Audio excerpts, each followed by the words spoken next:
I'm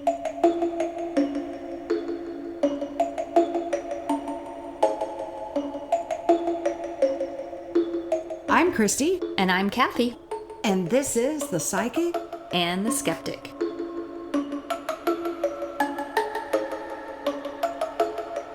Welcome back to The Psychic and the Skeptic. And on this episode, we are opening our case files once again, this time for the Beattie Mansion in St. Joseph, Missouri.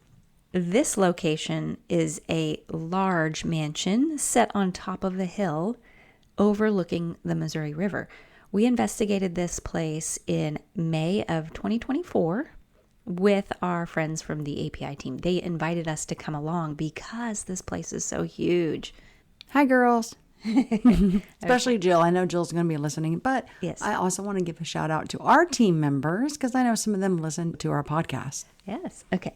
So this house is surrounded on three sides by limestone walls. And if you're a paranormal investigator, you know when you see limestone, that usually is thought to increase the potential for activity. Source of energy. Something like, so it can store energy. You can see the Missouri River from the balconies, so it's way up on a hill. It's also known as the house on the hill. It has these huge trees that kind of protect it and surround it with beautiful. Some foliage. Yeah. Yes, and we will post pictures so you can see what this place looks like. But it is 14,744 square feet, which includes 34 bedrooms, 9 bathrooms, 2 kitchens, and a large dining room.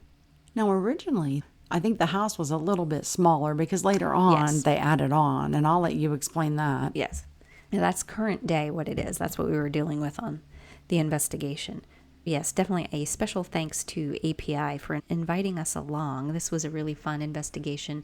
We stayed there overnight, so we spent a good amount of time there. We had some pretty interesting experiences that we wanted to share on this episode with you. So the history behind this mansion. The building was built in 1854 for Armstrong and Eliza Beatty.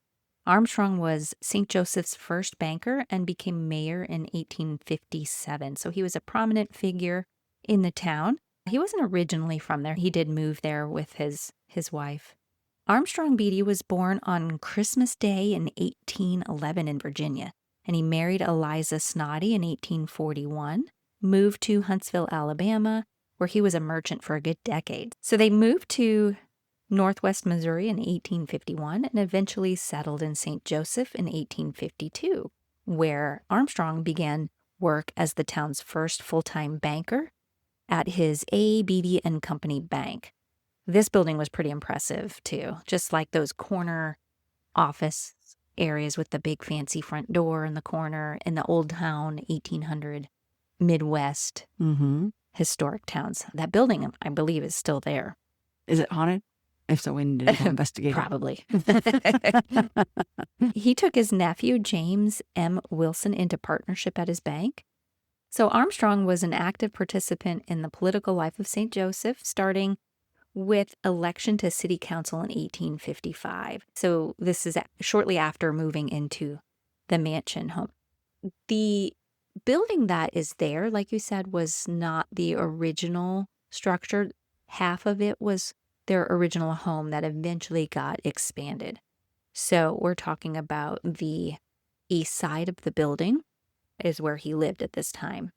So he was elected into city council in 1855 and 1856. Then in 1857, he became mayor, and he was reelected 4 more times. So he was pretty popular. It was even described in the St. Joseph Gazette on January 1st, 1878, quote, "No man has exercised a greater influence upon the character of business stability, integrity, and progress of our city than Mr. Beatty. We are all greatly indebted to him. He has made his way into the world by unswerving integrity, energy, industry, and business capacity. No man is more widely or favorably known among the bankers of the West. Excellent in his business judgment and foresight, his business has steadily increased. Whatever financial stress may burst upon the country, we shall expect to see, pointing out a harbor of financial safety to all, the modest A. Beatty, banker." That's pretty impressive. But, they were over the top with the way they would write in newspapers and things. It's all about pizzazz. But that is important to note because on investigating a property, we want to look in the history and who the original owners were, and their reputation in the town matters because of theory in how they may and if they linger on the property long after their death. Yeah, and newspapers were all the rave back then. Now, that's like the social thing. Like we have social media today, Right. But for them, their social outlets were the newspapers. You got your information, you got your entertainment, not your gossip. Yes, and I wouldn't be surprised if he wrote that article himself. Right? No, I doubt he did. Just kidding, yeah. So Mr. Beattie was active, as you can see, in his business until he died from a sudden bout of cholera on July 26, 1878. Now, what is cholera? I know you're the medical nurse. Cholera is pretty bad. You get some severe diarrhea and dehydration, and usually that's what ends up killing people. So is it more like an intestinal type Yes. disease? Okay. Yeah, it's bacterial. sickness. It's a bacteria spread from unsanitary conditions, so that's why we don't really see it so much nowadays. We have plumbing and things that keep us from getting these type of illnesses. But cholera does still exist, just not necessarily in sanitary conditions like modern day living. And I know we got a lot more modern medicine now, stuff to fight, antibiotics to fight bacterial stuff. Right. He was given a public funeral, which was attended by city and county officials and business leaders who marched from his home on Main Street to the First Presbyterian Church at 7th and then he was buried in Mount Morris Cemetery. Some in current day claim that because his death was sudden, his death was suspicious, but it wasn't uncommon to die pretty quickly from severe dehydration. They didn't have methods to rehydrate people in the way that we can do now. So even still, that kind of illness could be fatal within hours. Wow. Yes. Legend says that Armstrong's wife, Eliza, had fallen down a flight of stairs in the home shortly after his funeral. She was so distraught and overcome with grief that she was clumsy and didn't notice these stairs and had fallen down. Help, I've fallen and I can't get up. Well, it was pretty severe because her injuries caused her to be bedridden for 2 years. Oh, wow. Yeah. Poor lady. Yeah. So she died 2 years later after her husband's death, likely from complications of her bedridden status. So as a nurse, I've taken care of lots of people who aren't mobile. And if your body, your muscles deteriorate, your ability to fight off infection decreases, you're more at risk for getting bed sores. She could have had some kind of infection that led to sepsis and therefore her passing. But it's not verified in any newspapers. They're not going to give that kind of detail necessarily. It's just her obituary mentions her passing. But it is confirmed that she died in March of 1880 at the age of 64. Wow. Okay. Well, she lived a pretty good age anyway. So not long after her death, about 2 years later, the Ladies Union Benevolent Society had purchased the building. They are like a nonprofit of the time that helped widows after the Civil War who were struggling for homes or financial. So they thought this would be perfect property to provide housing. And they called it the Home for the Friendless. And in 1895, the West Wing was added with additional funding provided from the Hoagland family. And the home was converted to the Memorial Home for the Aged not long after that expansion. So they were making it like an assisted living facility. Mm-hmm. But some people were concerned because the original Home for the Friendless was now going to be changed for the Home for the Aged. And there was concern that younger women who needed a place to go would not consider going to that place. Let me say, Home of the Friendless. That sounds like destitute, It was the terms that they used then, meaning they had no friend to help them and stay with them. So it's not meant as you have no friends. I know, but if you was to look at that term nowadays, it'd be like, oh, you're a social outcast. Well, again, they used very poetic terms to explain things. And so by friendless, they mean they had nowhere else to go. Yeah. Doesn't mean that people didn't care for them or they just didn't have a friend in the area that could have them housed with them. So yeah, it's just interesting the choice of words back then compared to today, how different society is. We don't use language like that anymore. If you read some of the books of the time, they were harder to read because of the metaphors that were used in how they spoke, even in day-to-day language. Right. Okay, and there was lots of concern, too, because the assisted living, the home for the aged, was a for-profit, and you had the home for the friendless, which was a non-profit. So there was a little bit of difficulty in that transition there. But regardless for the concern of the name, it did end up being named the Memorial Home for the Aged, and it remained so for about 100 years.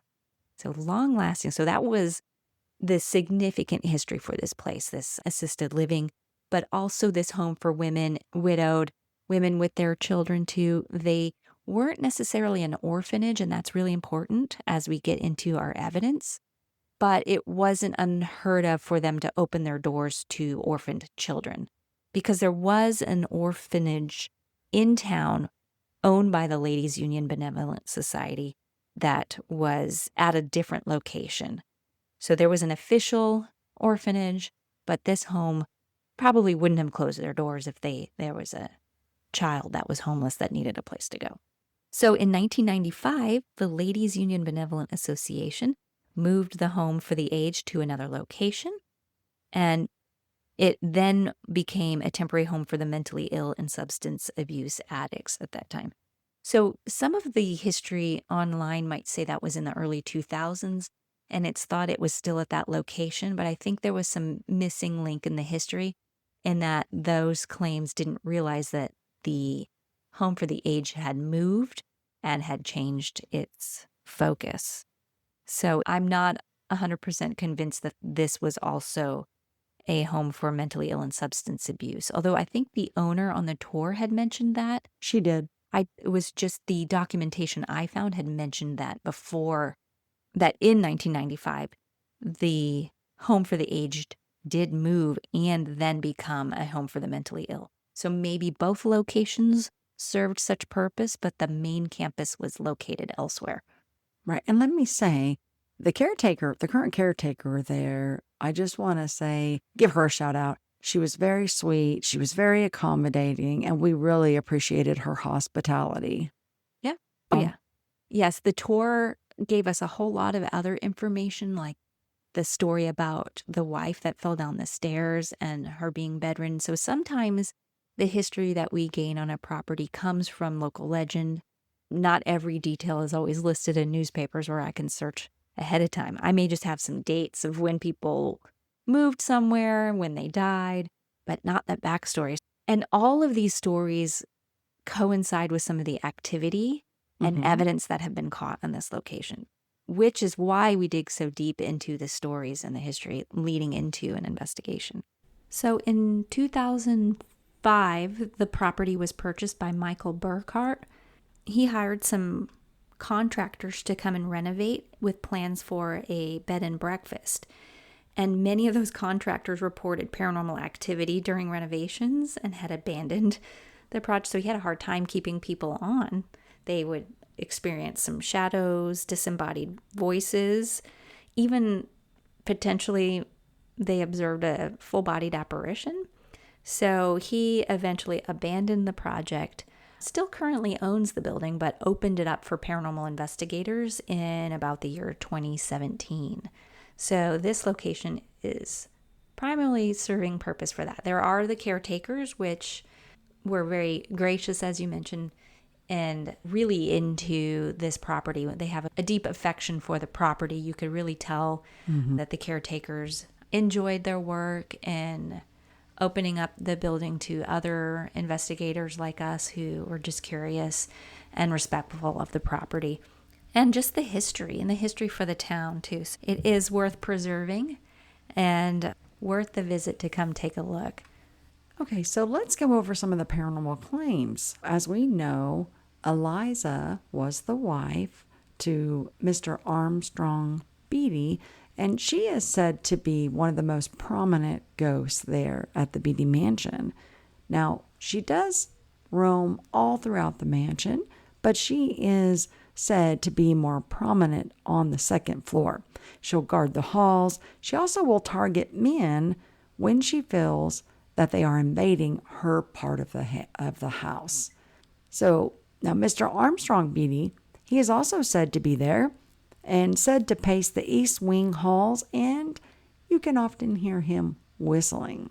Now, there is a man also seen in overalls with a white shirt, seen more in the basement. You can also hear the sound of a piano playing when no one is playing it. There's also a child spirit that is heard laughing and sometimes even yelling up on the second floor. And that claim of children is why people believe that it was an orphanage at one point. But it's more likely that these were the widowed women that also had children with them. So we do know children lived in the home during its history. And during that history time, you could have had a child that came down with an illness and passed away. Yeah, or even the attachment to the property, the emotional attachment can come from growing up there.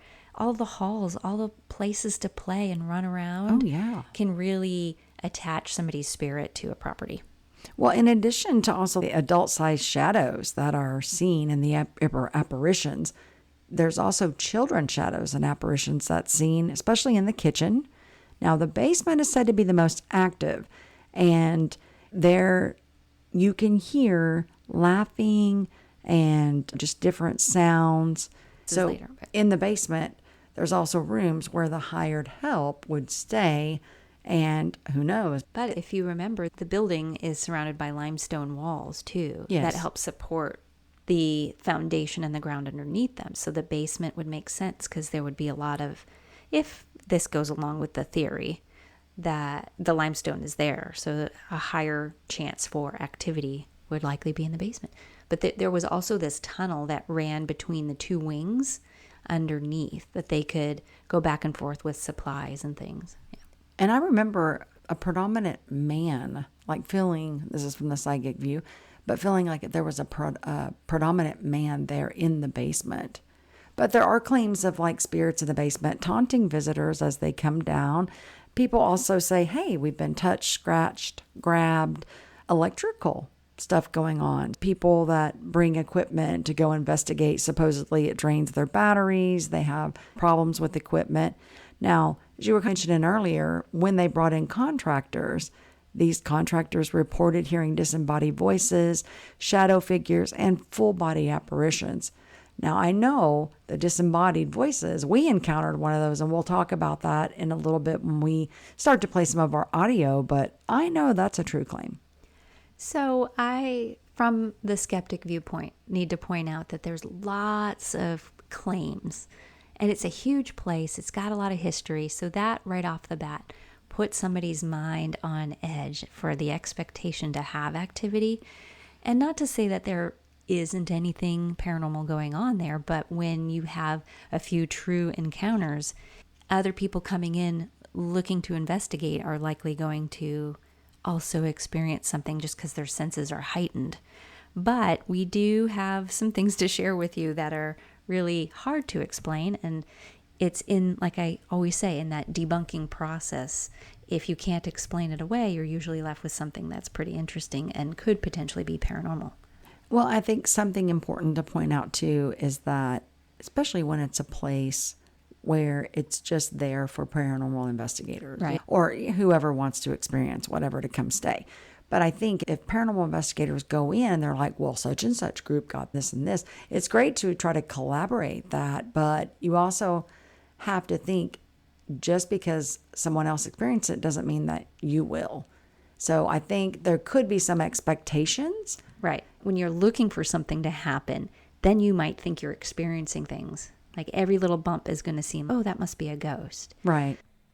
So digging right into the evidence, this first one we're going to talk about is difficult for me as a skeptic because this is one that I captured on my recorder, and your recorder, which was in the area, also picked up on it too, right? Right. I think yours was just louder than mine.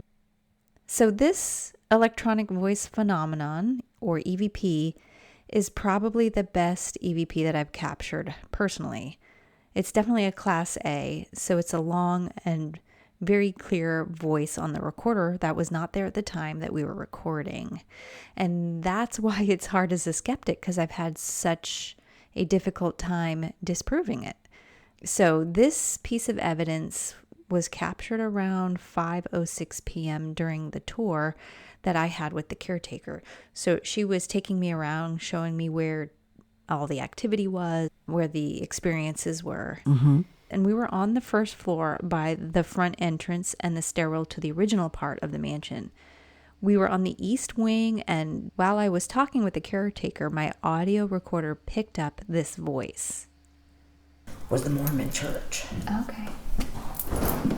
So they 100 years. They ran the orphanage. Yeah. So you hear our conversation a little bit, and then a whispery voice. So they ran the orphanage. That's kind of what it sounds like.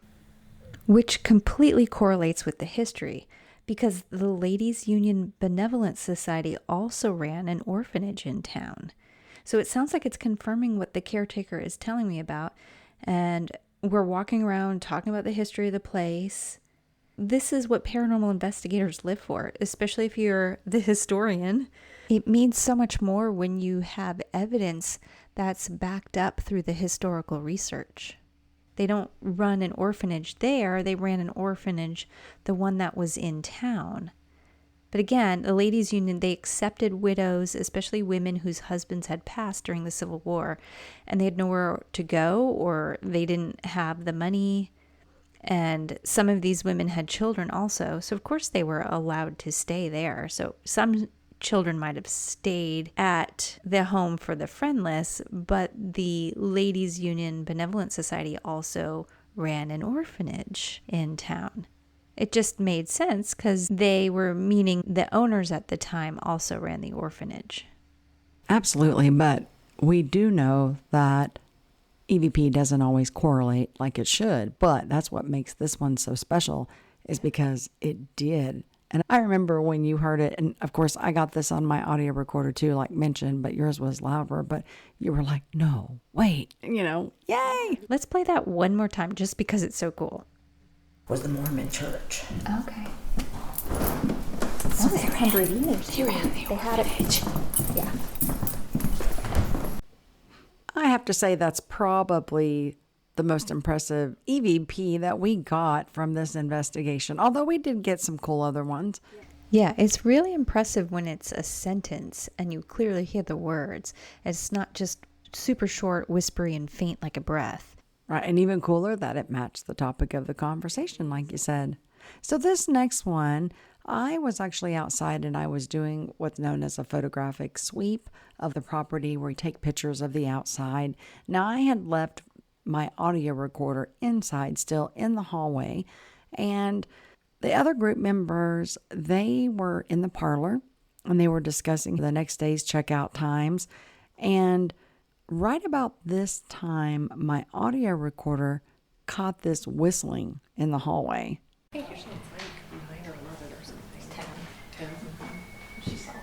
Did you guys get to do your own little walkthrough that you need to do? Not yet. No, we're gonna wait. We're gonna all just at the same time, go and and everybody do get a their own feel thing and for- take notes, and then we can all come back and converge. Wow, and that was going on and on through everybody talking. So it clearly wasn't one of us whistling and nobody else was there. Yeah. Yeah, what's really creepy about that is nobody reacted to it. So Right. we didn't hear that at that time. Correct. Who is whistling? Mr. Beattie? Or it could be one of the other ghosts. I don't know. And then about a minute later, when the team started talking about putting a plan together on, hey, this is where we're going to start investigating, my audio recorder also captured a voice that said, hey, oh. So, hey, oh. Okay, let's hear it. You probably have heard the stories, though, since you've already been here, so you kind of know. Yeah, so that one's right off the bat in the beginning. Oh, yeah, it is. And really clear, too. So because it's whispery, it's not quite your higher class EVP, Class A, but that is not us. It is clearly not us accidentally making a noise and moving. Right, and you can clearly hear Somebody. it, make it out. Yeah, and we think it sounds like hey, oh, but it could be hey, go, or hey, no. It's hard to know Hey, exactly. yo. Hey, yo. It's hard to know exactly what they're saying. Right. These whispery ones are really hard for me normally because when there's a lot of other background noises going on, it can sound like us moving around or we just don't realize we made a sound that sounds like a whisper. But this one, it's pretty quiet in the background and it's just out of nowhere. So that's hard to debunk. That is correct. So what's our next one? Well, so this also came from my audio recorder, and we had been investigating for a little while, and our team decided to take a quick break in the main living room. Do you remember this? We were just all sitting down Right, casually. Yeah, coming up with a game plan. Right. Well, and on top of it, no, we'd already made the game plan. yeah. This No. is when we were just chilling, taking a break. Okay. And We we weren't would- doing notes from what you guys were picking up on? Comparison, yes. Yeah. Okay. Yeah. And so I you remember- guys comparing notes, you and Brooke and Tammy all are sensitive. So you guys were comparing notes about what you were picking up on in your walkthrough, right? Right. Right. Yeah. And I kept feeling like there was people that were peeking in on the Yeah. doorway because I was sitting just to the left and the doorway was behind me. Right. And so I kept feeling that. And there's a reason for that because my audio recorder captured this man's voice and he says, must have been an accident. Now, Right. Oh, wasn't this no is a accident good one. Yeah, wasn't no accident in my britches, but I don't remember what we were talking about specifically. Well, if you knew this voice was there, you might have had something in your britches. Might have. Nah, I don't not scare us. that easily. No, we're messing. But anyway, it was captured. I think it was a good one. So let's go ahead and play that one.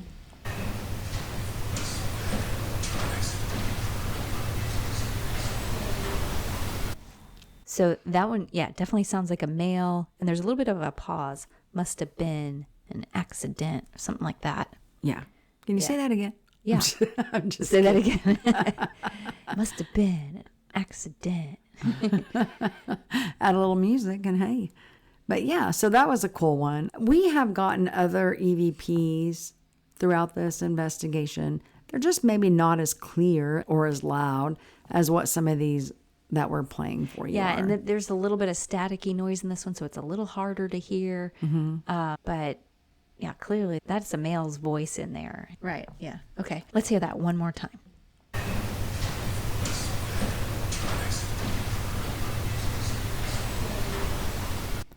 All right, so moving right along, of course, we're investigating. And at this time, our team split. So Brooke and Tammy is off investigating a different floor. And then me, Kathy, and Jill all decide we're going to go up to the second floor and we're going to do a little sit down in a room that's decorated up to look like a child's room. So we set various pieces of equipment around the room, one of these being a cat ball that lights up. And so what's very interesting in this is that I'm sitting there and I'm talking, I make a statement. You can hear me say, we used to have this motion activated doll, but then I stop because I hear this audible male's voice and I call it out and ask Jill and Kathy, hey, did y'all hear that?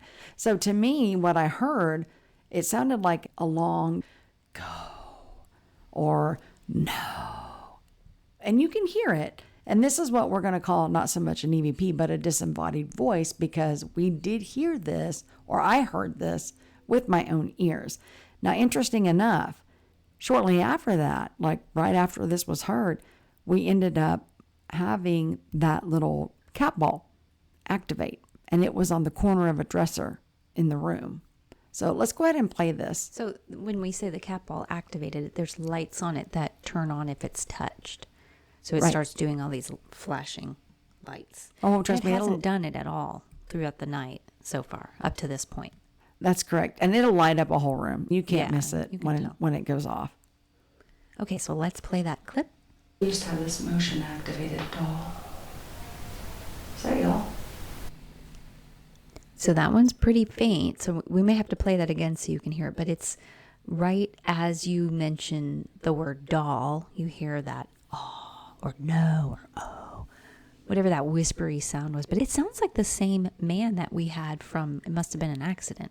It could have been. That's what it sounds like to me. We but- might have had a stalker following us around. You never know. Yeah, and the things that we would look at to debunk this is Is anybody taking a deep breath or yawning and all of that stuff? And we have some strict rules about tagging that if we find ourselves yawning, it's dark, other people might not see us, but they might hear that whispery, or our audio recorders will capture it. And we'll need to remind ourselves that we were yawning or somebody else was yawning or breathing in and taking a deep breath at those times.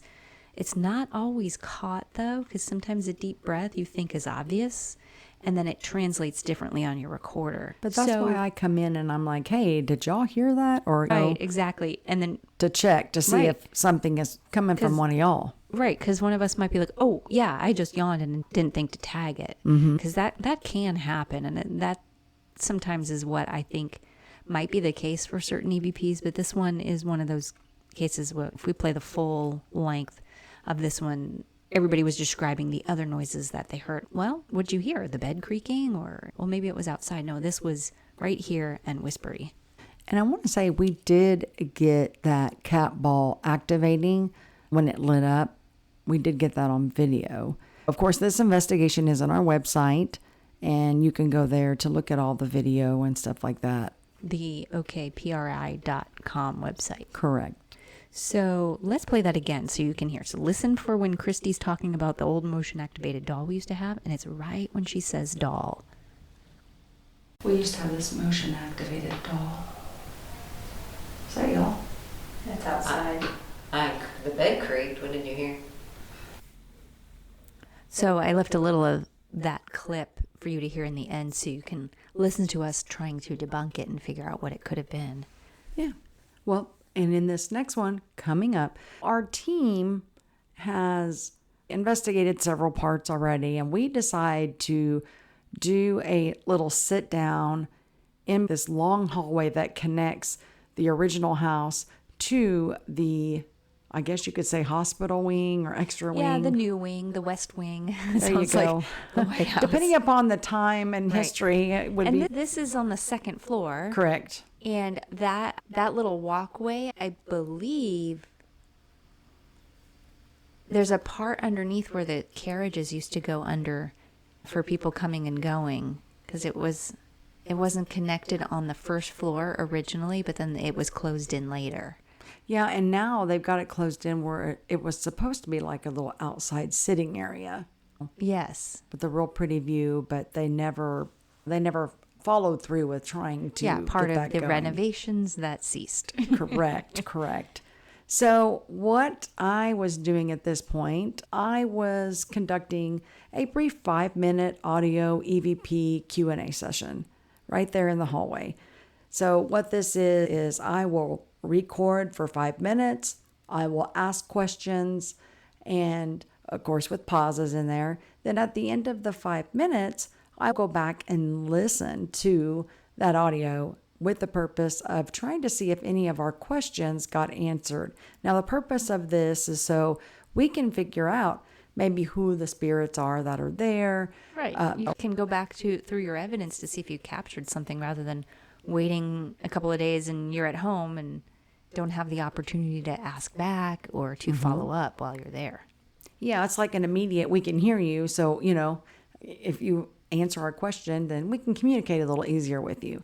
Right. And so with that, just a side thought here, I think some of our listeners might be confused, but you're psychic. You should be able to hear them without the recorder. How do you explain that?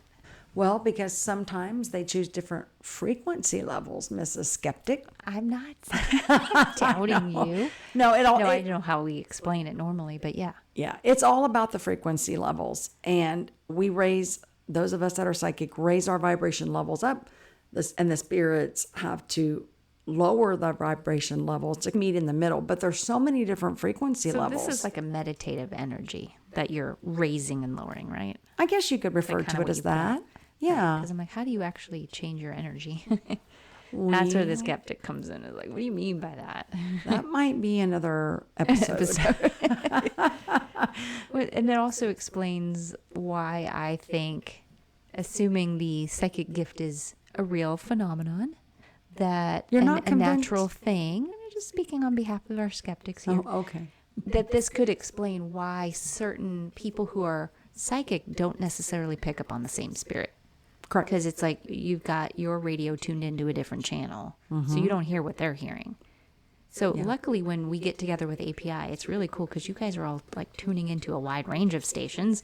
And rarely are you guys not picking up on the same thing. We'll even separate you guys to see what are you getting on, or you won't even say anything. And then Tammy's picking up on exactly what you said the last time we were on a location. So it's really a cool thing to watch, especially being a skeptic. Well, and I also believe that when you have legit psychics that are together that can work the same too, I believe that it puts off more of this energy. Oh, a beacon that really brings the moths to the flame.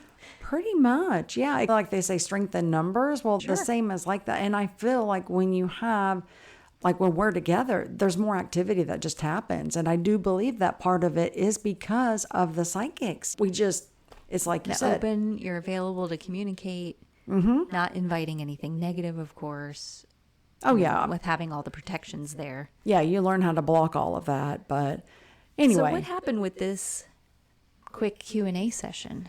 So after my 5 minutes was up, I went ahead and I went back and I listened, and I actually did have a very faint male voice. Now, it couldn't be made out. It was probably lower than a Class C, to be honest. But I was telling Brooke about it, and I was like, hey, listen to this, see if you can make it out. Because if I could have, I would have tried to pursue that conversation further. Follow up, yep. Yeah. But as I was doing this, I still had my audio recorder. I had 2 audio recorders, obviously, but I still had my one main audio recorder going, and it picked up a really loud knock. Now, this sounded like it came down from the end of the hallway. And I will tell you, as we're investigating, we noticed activity like it would happen on the one side of the hallway for a little bit, and then it seemed like something would spark on the other side of the hallway, and the first initial side would go quiet. You remember that? Yeah, that's like that old classic type of activity that happens on big locations like this. You'll hear a noise at one end of a hallway, you go down there to investigate, and now it's coming from the other side. Exactly. Where It's like you were sitting for 30 minutes. It's like, oh, now we're going to have some activity. Like, catch us There's if you something can. that, my skepticism makes me think that's just a play on the sounds and it like echoing and reverb, but it's a kind of a big stretch to really assume that every time that happens, that's what that is. Right. But I've also developed a paranormal theory on that it could be the energy you're putting out kind of repels their energy, almost like if you're trying to put 2 of the same ends of a magnet together and they put their energies push away. So you're saying like a stink spray too, right? More like they're unable to get close to us because our energy repels them. So they're on the opposite end of the hallway from us. Well, trying you to would communicate. think only a skeptic would have that repelling energy. That No, and stink just we're spray theorizing. energy. We're paranormal investigators. So I'm like, if this is true, why would this be? Why would it? Right. Occur? And if all of this has to do with energy, maybe that's the theory we can go with. But Well, and again, ghosts they're just like people. They were people once, right? They're just in a different collective people without their body. consciousness. Right. But you're not going to get along with everybody. You know, that you're going to have different cliques. It's just one of those things where you just hope that when you go to a location that you are able, as a psychic, to be able to connect with those spirits. you don't want to be ghosted by them. Oh, that was cheesy. Well, that's what you're saying. That is true, though. Ghosted is the new term, right? The For new... ignoring you. Well, let's go ahead and play that loud knock. Are you at the right spot? What's that? That was not us. So the beeping you heard in there is one of API's tools. They have a little music box that will play when it detects motion. So it's basically a motion detector attached to an old school music box. So you might hear some beeping as it starts to play music. And I do remember we had some activations on that. And I think that's the first night that I was introduced to the music box. So I was like, oh, wait a second, checking out this piece of equipment. But I will say I've seen it used on several different investigations after this, working with API, and I'm 50-50 on this piece of equipment. I feel like sometimes it's overly active when it shouldn't be, and then other times it'll sit quiet and then just go off here or there. So I don't know. It's supposed to detect motion, Correct. and it's dark, so I don't know how sensitive the motion sensor is on it. I'm assuming it's infrared because we can set it off when we walk by. Correct. So I don't know if it's just overly sensitive or maybe the equipment malfunctions from time to time. I'm not sure. But in this case, I do believe it was pointed down the hallway where we heard that noise. Yes. And you can hear it activating. So that's two forms of evidence, both auditory and through the equipment, which is what we prefer to have when we're seeking evidence. Yeah, corroborating evidence. The more you have going on at the same time, the more likely it could be connected to paranormal. So we had both of the music boxes down on each end of the hallway, and they were pointed not in our direction, but in the opposite, away from us. So, I mean, who knows as far as that goes. And I think before I can make 100% conclusion, I think I'd like to take one of those music boxes and tear it apart and figure out exactly how it works. Reverse engineering. Right, but then I wouldn't be able to get it back together. Some of what we do as investigators, we make sure that there's no reflective surfaces and things that could catch us. And there were some windows, but they were up a little higher from where we were sitting. And then there's other parts of the hallway where there are no windows. Right. Well, moving right along, so we go down to the basement and conduct an investigation. And I'm going to be honest, it's about 3:30 in the morning. And I'm tuckered out. Now, at this time, I didn't have the job that I have now. 3:30 is when I'm getting up in the morning, but I was wore out. And of course, this was a long drive for us, too. We had gotten in. So this was our night one. So I remember saying, I'm going to bed. And that's what I did. I think Tammy and Brooke were the ones that stayed up the longest. They stayed up till 4. Yeah, they were up, and they had some really cool experiences. I don't have their experiences in our That's report. one of the nice things about teaming up together is that we could rotate naps, too, if we needed to. Mm-hmm. Just have someone staying alert and on scene. Someone's doing watch. Yeah, exactly. Plus, that's the whole witching hour theory, too. Well, we're going to move to the next morning, okay? It's about 10:06. Now, we only did this investigation one night because we went to another location. Don't you remember that? Yes. The Hill House Manor is where we went. So it's 10:06 a.m. in the morning, and everyone was starting to pack up. Of course, I still have my audio going. I'm going to try to catch as much as I can while I'm there. And I remember I was in this little bunk room where we were sleeping, and I was getting myself ready. And I made the statement, I said, I totally feel better after brushing my teeth and putting on some deodorant. And then you hear this female in the background, and she's humming. And this wasn't one of us, because when I heard it, I asked everybody, and they were like, nope, I didn't hum. And also, you hear this faint voice right after I make my comment about feeling better. You hear this faint, but it was almost as if she was agreeing with my statement. Yeah, girl, put on some deodorant so you brush your teeth so you don't stink. Of course. No, or yes, I'm sure you feel much better now. Exactly. So let's go ahead and play that. So you're listening for two things. You're going to listen for the whistle, and then after the whistle, you're going to hear right at the end, after I talk, you'll hear that light. Yes. I totally feel better. Brushing my teeth and putting on some deodorant. Yeah, it sounds like you can hear people in the background there, but the very whisper, it almost is echoey too. I'll go ahead and play that again for you, but it's right, again, like you said, right after the word deodorant.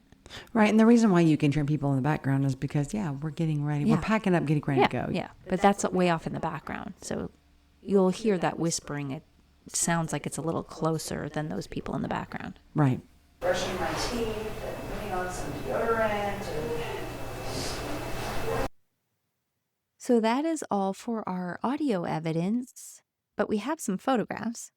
Yeah, actually, no video other than just the equipment lighting up, activating. Yes. And I'll try to include that in on our Facebook and Instagram pages when this episode airs. But we do have an interesting photo to talk about. Now, this is not our photo.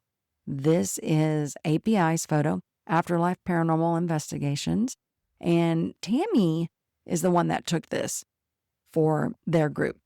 Now, what's interesting is because in the photo, you can see a couple of possible apparitions. You see the long stairs, and there's a set of stairs that, like one on each side of, well, what's the best way I can describe that? So there's a landing on the second floor, and there's stairs that lead up from one side, and on the opposite side of the landing is another set of stairs leading to the same point. There you go. So this photograph was actually taken looking up the stairs. Right, from the first floor to the looking second. upward towards the landing. Yes. And as you're looking upward, on the left-hand side at the very top of the stairs, you can see the faint apparition of a man, and to his left, but your right, if that makes sense, you can see a woman, an apparition of a woman standing there. I see it plain as day. Tammy was very excited when she got this, and I'm like, girl, I'm like, wow, This okay. was on their first investigation there, Correct. right? 'Cause My this wasn't their understanding. first time. It was, you and I hadn't been here before, Mm-hmm. but they had, and that was something that she captured. Right. Which, And I did try to recreate this photograph mm-hmm. because I'm like, hang on, let me go see. I can see your apparition, but let me see. And so I went and I took photos repeatedly over and over again. I could not get the same results. I even took photographs of this like different times of night throughout the investigation, even the next morning. I still could not get this same photograph. So I will post this photograph as well on our Facebook and Instagram page for this episode. So I've seen this photograph when we were on this investigation. Tammy shared it with Oh, okay. us while we were there. No, I've seen it before, and I remember her showing it to us. Mhm. And even at the time, I guess I don't even need to say that. That's irrelevant to what I'm going to say. So with this photograph, though, and you know me with pictures. Mm-hmm. Oh, you want to say something? Yeah. Okay. One of the interesting things about this photograph, looking at them, is you can see, and these are supposedly Mr. and Mrs. Beatty, by the way, but he looks like he's in some sort of dark colored suit. She looks like she's in some sort of dark colored dress. She has some sort of like bright white collar, and they're both looking forward. Looks like she has dark hair. There's some details in here that, I don't know. I'm pretty impressed. But of course, we got the You can see skeptic my over here. face. Yeah. Let's hear from the skeptic. Well, now I love Tammy. I do. And I'm sure she was picking up on spirit at this time. But I'm not sure this photo is capturing it because there's several things with the photography that we have to keep in mind. I see what you're seeing for sure. All of the things, and everybody looking at the picture is going to see. So it's not like a clear image of a person, no doubt. The problem here is this is taken in low light, so the shutter speed is open, which means the quality of the image is not great. It's not very clear. It's not in focus. There's some light reflection or some kind of smudging on the lens that you can see in the foreground of the photo. And it's the same color as you get up to the area in the photo where they're standing in the landing. And this creates some pixelation in there. You can see it overlap over the stairs into the hallway up and the top of the stairs. So it's very hard for a camera to get a clear image in such low light, especially from a far off distance like that landing. So that's several feet away in the dark. So it's going to be difficult to focus on without extra light. And that's what creates those dots. Now, when you have things like a doorway up there, a door jamb, you're seeing those colors and the dots blend in, making what looks like a shape appear. And then that creates that pareidolia effect, that piece in your mind where things look similar to stuff that you have in your memory, like a human shape. And we've formed those images in our brain from infancy. So these go way back. That's why it has such a strong connection when we look at it. That clearly looks like a person. But again, the pareidolia is like the shapes in the cloud. Same thing that's going on here. I just don't think it's an image of a ghost. If that was an actual apparition at that time, they probably would have seen it with their own eyes versus just a camera? I don't know. I think I can agree to disagree with you here. And well, this is the reason, okay? So we have done experiments in the past with slow shutter speed with the cameras. And if you remember, you weren't with our team at the time, but we do have an apparition photo of a woman from our Meeker House investigation. Plain as day, you can see her. So I do believe, for one, that's a possibility. Secondly, what you're taking as a finger smudge there in the photograph, I see that as spirit energy. And coming from the metaphysical point of view, spirits can oftentimes produce energy, and that energy can be around. And I know that you have that scientific mind, but I'm just saying from it's not even science, though. It's photography. I get it. But I'm just saying from a metaphysical point of view, since I see energy, I disagree. I do believe that there is an apparition of a man and a woman up on these stairs. You may feel it, you may see it, you may know what energy looks like, but the camera doesn't have that kind of capability to capture those things that we don't see with our own eyes, for one. And there are too many flaws in a camera with slow shutter speeds and pixelation, especially digital cameras, that it's way easier to disprove than it is to prove something off of theory versus facts that we know about photography. That's where I stand strong. This is why photography is always going to be a spot for me where I'm not even a skeptic. I'm sure of it because of what I know about photography. She's not an open skeptic on photography. If you're a photographer, she's a closed I want you to skeptic. write in psychic and skeptic, all spelled out, at gmail.com and say yay or nay, and Kathy's absolutely 100% right. And I'm not doubting. No, they can also write in and say Christy's 100% right. There's no way that we're going to be able to prove that. Because I can't go in your head and see what you see. But I'm not saying that apparitions don't exist. You would have seen it with your own eyes, snap a picture, poof, there it is. Absolutely, camera can do that. But I don't think a camera can capture something that you didn't see with your own eyes because of the way cameras are. Unless it's a retrofitted camera that has a full spectrum capacity, where we might have paranormal images that exist in the ultraviolet or infrared areas, because then that would mean that is something that our eyes can't see, for sure.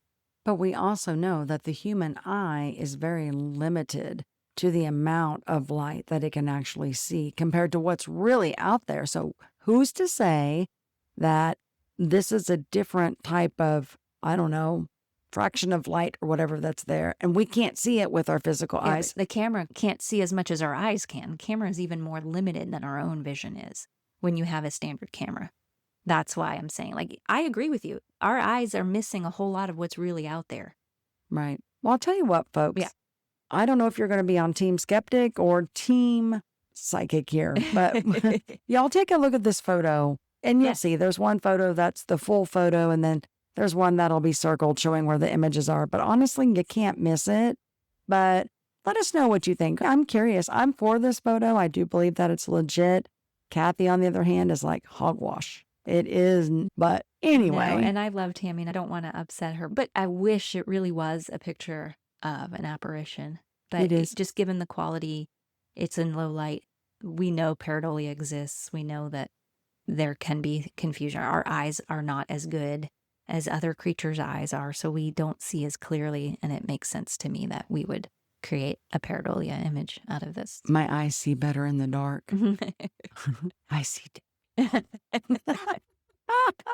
Well, anyway, we'll get off the photograph, but I will tell you, I knew there was a spirit of a woman here right when I pulled up, just because. And do you think it was Eliza? I didn't know, because I didn't know the history, Right. remember? Yeah. I didn't know anything about its history, anything, the claims that had gone on. Well, But I no, remember. in hindsight, now that we know the history, do you think it potentially could have been her? Yes, I do think it was her. It makes sense with the history, and that's what I get excited about, because it's not that often on a case where we can connect what potentially could be there with the history and the location. Right. Well, I remember when we got out of our car and we started to walk up the stairs where the girls from API were waiting on us. We went to the door and met the caretaker. And I remember seeing this lady in spirit peek her head around like she's looking at us. And then she just smiled and then quickly disappeared. So I was like, I know there's a lady here. I remember you talking about that. You're like, and knowing the history was getting all excited. I'm like, oh, yeah, there's potential for some lady to be here. Yeah. But overall, I do feel like this was a very interesting investigation.